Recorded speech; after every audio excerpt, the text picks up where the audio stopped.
Spoiler alert. I was in a foul mood when I shot this video. I apologise in advance.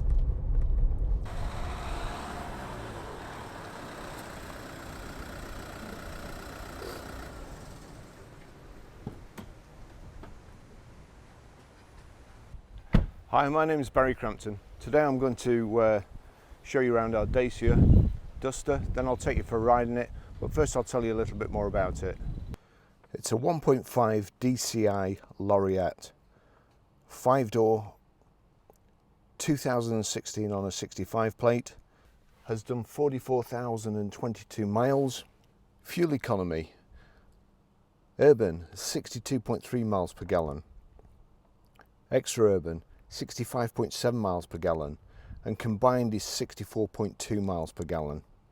It has a top speed of 105 miles per hour out of a 108 brake horsepower, 4-cylinder, 8-valve engine. Great thing about this car, road tax is only £30. So whenever we take a car in, we always value it using two systems, CAP and Auto Trader. Auto Trader also give you a desirability number out of 100. This Dacia is 97. I think it's probably the highest one I've seen, and I can understand it. It's a great car. It's not too complicated. It's got everything you need, plenty of room in it, and it's reasonably priced. So anyway, I'll just tell you a bit more about it. Big Dacia grille there on the front. Got front fog lamps. Car's got alloy wheels, multi-spoke alloy wheels. We've got the roof bar carrier system here, the side protectors, the sill protectors.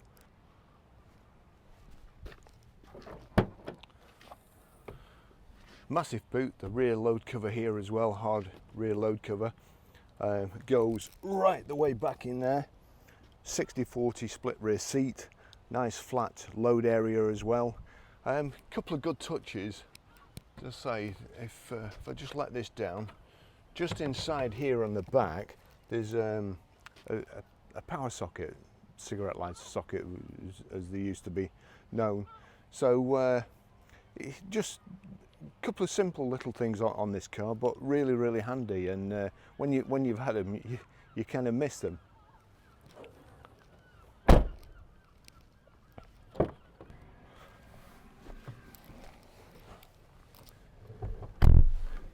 Real practical car, plenty of headroom, nice high back seats. This centre rear headrest is in the down position. It's a different type than the other headrests, but basically it allows you an unobstructed rear view from your mirror, and if you're reversing and turning over your shoulder. So that, if anybody sat in the middle here, there's 3 inertia reel belts. The third one comes down, you've got to reach back there and it comes back out of the D pillar and pulls across you. But really, really nice seat. It's got the overmats on it. It is, as I say, one owner from new, so it's been pretty well looked after, good service history, and a proper kind of, I actually wish it had less accessories, less standard equipment.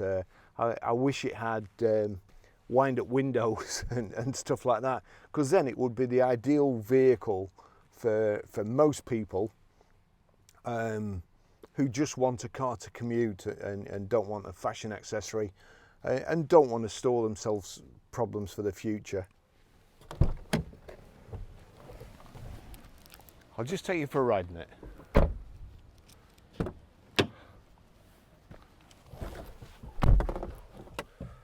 Got 2 remote keys here and a proper ignition lock.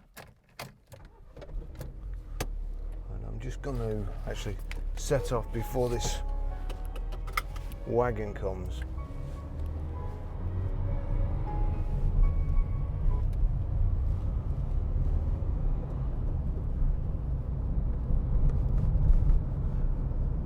Okay, well these cars started life, the Dacia, as the cheapest car on the market, with, as I said before, hardly any spec. which I think there's a,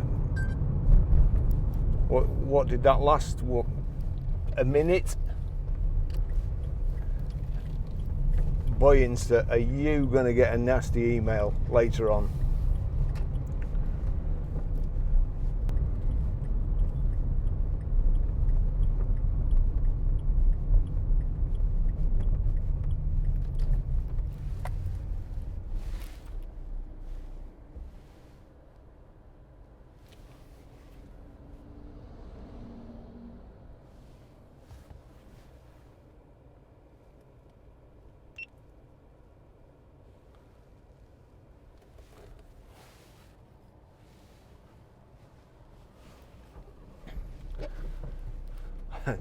I really don't know what's happened to the internet, the Apple apps, GoPro apps, Insta apps. They all seem to have some sort of stop-start system on them now, and just like the stop-start on a system on a car, they stop at the most inopportune moments. So we'll try again, we'll get going. So back to, and again, this is one of the reasons why I like cars with, sorry, we'll start again. If it goes off again, I'm quite near the ribble. I think I might just lob it in. So my point about the fewer accessories, the fewer gadgets, the fewer complicated items has just been well made by my cameras. This is just a reasonably simple car. It's got electric windows, remote central locking. It's got Bluetooth hands-free, Bluetooth audio streaming, and cruise control.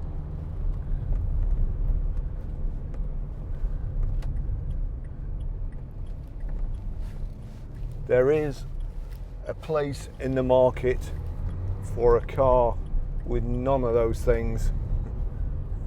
Just wind up stuff.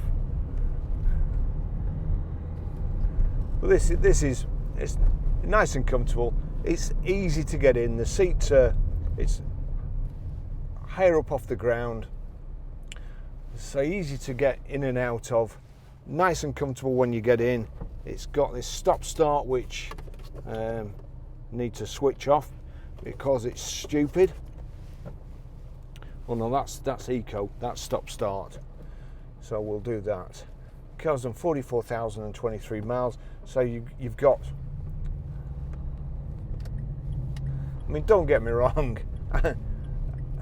I'd rather, oh, I'm going to go straight across.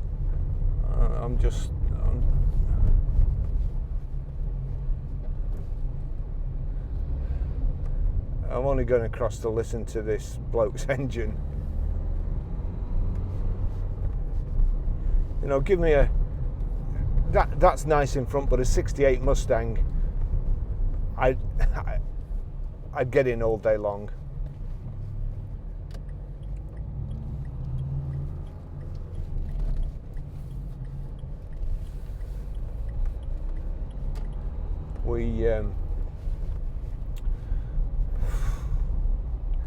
It has the roof bar carrier system on the outside.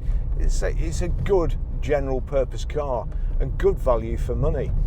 And according to Auto Trader, as I said before, it's possibly the most sought after vehicle and fastest seller, because we make money by turning over an amount of money. It's no good getting a car and then keeping it for months. We've got to keep them moving, sell them quickly, and make that money work for you. So in theory, rather than us keep buying Range Rovers, which we sell very quickly, to be fair, probably quicker than most people, because we're now known for Range Rovers. But this Dacia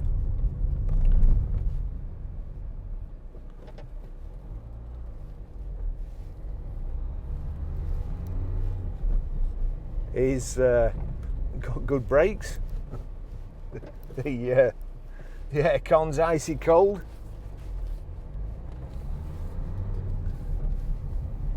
It's very, very good on fuel, and I'm quite intrigued as to how the urban, extra urban, and combined are all within a couple of miles per gallon. Normally it's kind of through the gearing, and perhaps the six gears got long legs. You get on the motorway and engine's hardly working, and you know, you get your fuel economy that way. But this, it's as good in town as it is on a dual carriageway as it is on a motorway. So I'm not quite sure how they've pulled that off, but I think it's quite a feat of engineering.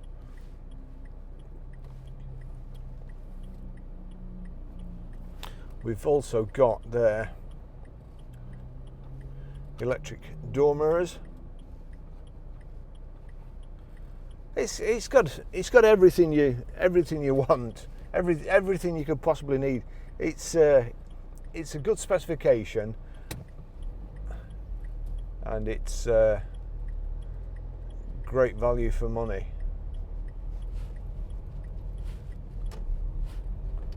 Well, that must be the oldest person to ever have a black box fitted in the vehicle.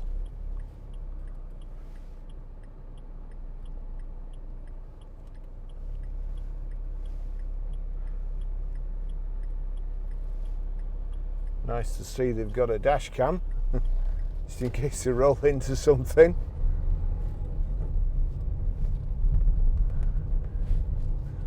So anyway, I decided, rather than go on the motorway and you know, round Numbskull roundabout and all that lot, I've decided to play it safe the last couple of days, and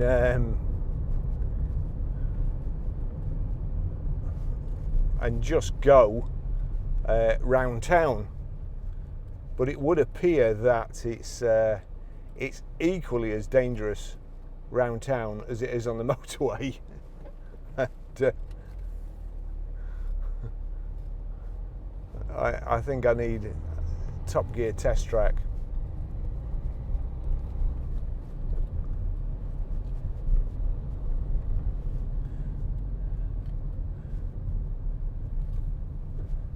I must say, they invited me to a driving day in the Dacias and Renaults. I had to go in a Renault Twizy, which I thought was fantastic, and several of these, the Dacia Logan, I think it was as well. And I was quite impressed. And you know, designers these days, for instance, if you look in there, in that glove box, that fits in it, and you've got the handbooks. Now, most of the modern cars these days, if you do get a book pack, it won't fit in the glove box. So then the owner takes it out, puts it at home, and he loses all his books. And if he did have a service book and it isn't a silly digital history, he loses the lot because the glove box is too small. And you know, it makes me think that they kind of they design the book pack first, and then the engineers get it and measure it, and then make sure when they're designing the glove box that it's just too small to put your book pack in, because it really is a nightmare. Even some of the side pockets, you can't get them in. So, gosh, I'm in a real bad mood today. Really bad mood.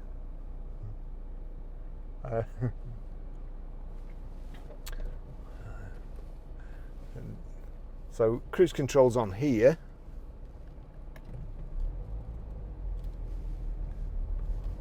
Where's the switch to knock it on? Right.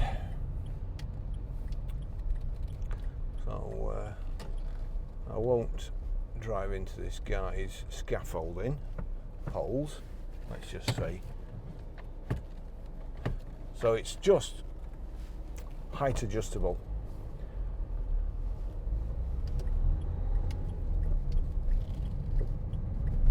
Your cruise control switches for setting are on here, but to actually knock it on, That's the switch there, cruise, and that will be speed limiter, yeah. So that's cruise. You're able to start the cruise now. If I just press the plus, it sets us there.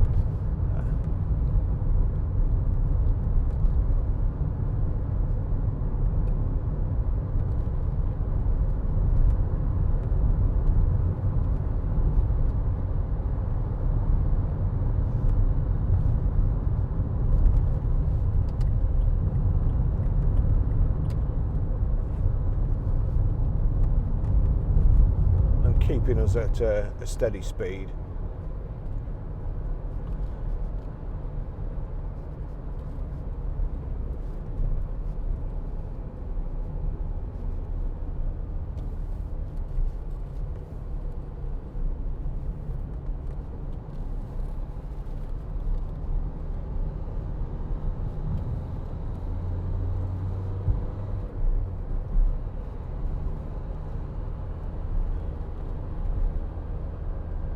There's no low profile tyres on the vehicle either, so a bit more forgiving to your alloy wheels and your spine when you hit one of the potholes round here.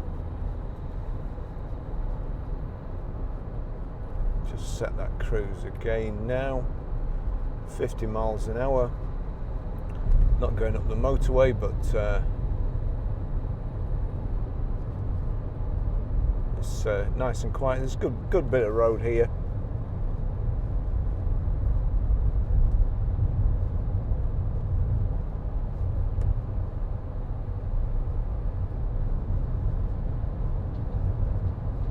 This will be interesting.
The seats are slightly built up, not too much. Again, if they're built up too much, it can be, when you're getting in and out, you can end up scuffing the edge of the seat and wearing the seat out. But it's just enough to hold you in place when you're driving, just sink in a little bit once you've sat in it. It's you just watch the chaos here now. This lane filters into one lane.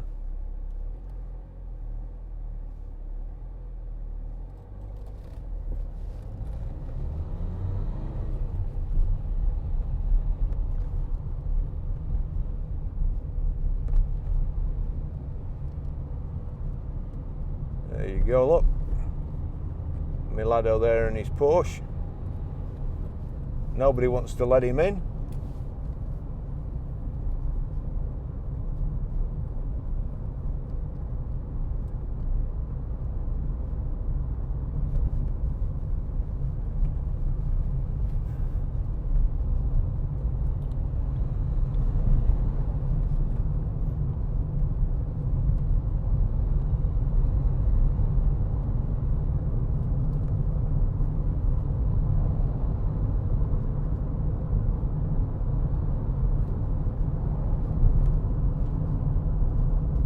Six-speed box, proper handbrake.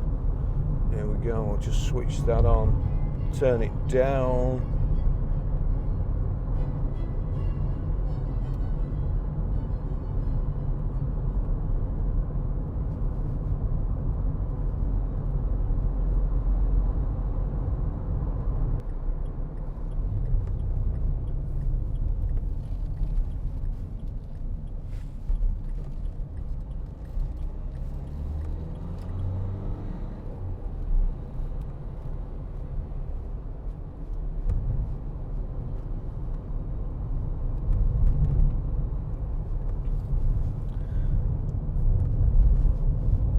your instrument display there. On the left hand side you've got rev counter, in the centre your speedo, and on the right hand side your information display. And if you're just pressing the end here, that's showing you how much fuel you've got in, how far you can go before you need to fill up.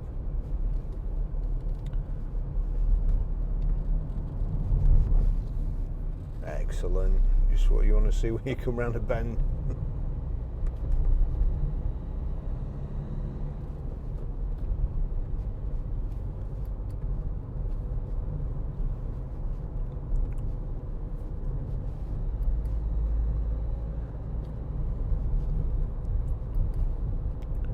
It's actually showing it's averaging 54.2 miles per gallon. Now, it has been ticking over while I've been photographing the vehicle, so that could explain it. But to be honest, I'm very skeptical of these figures. We always quote them. We don't make the figures up. They're published figures. You are going to be very lucky if you can achieve them. I think like the kind of the VW Dieselgate, where they've put a cheat device on to pass the emissions test.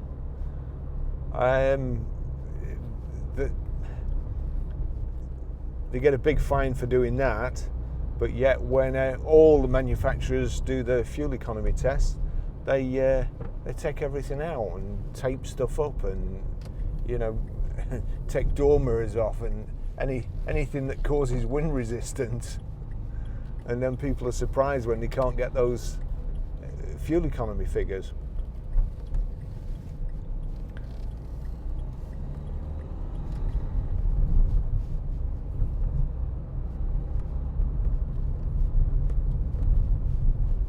Okay, well, I'm going to finish the test drive there. I've got to apologise.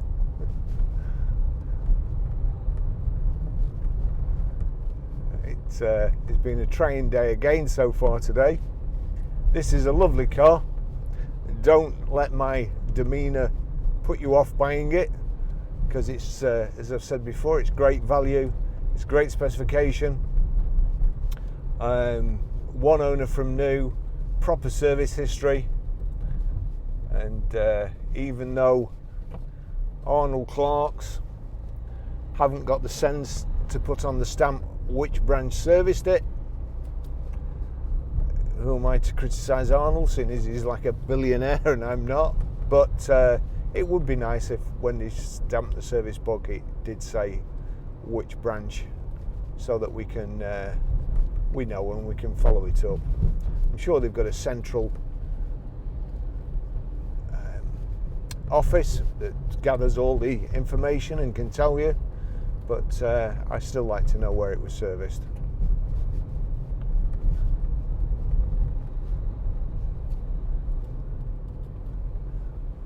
I'm going to have a lot of editing in this video.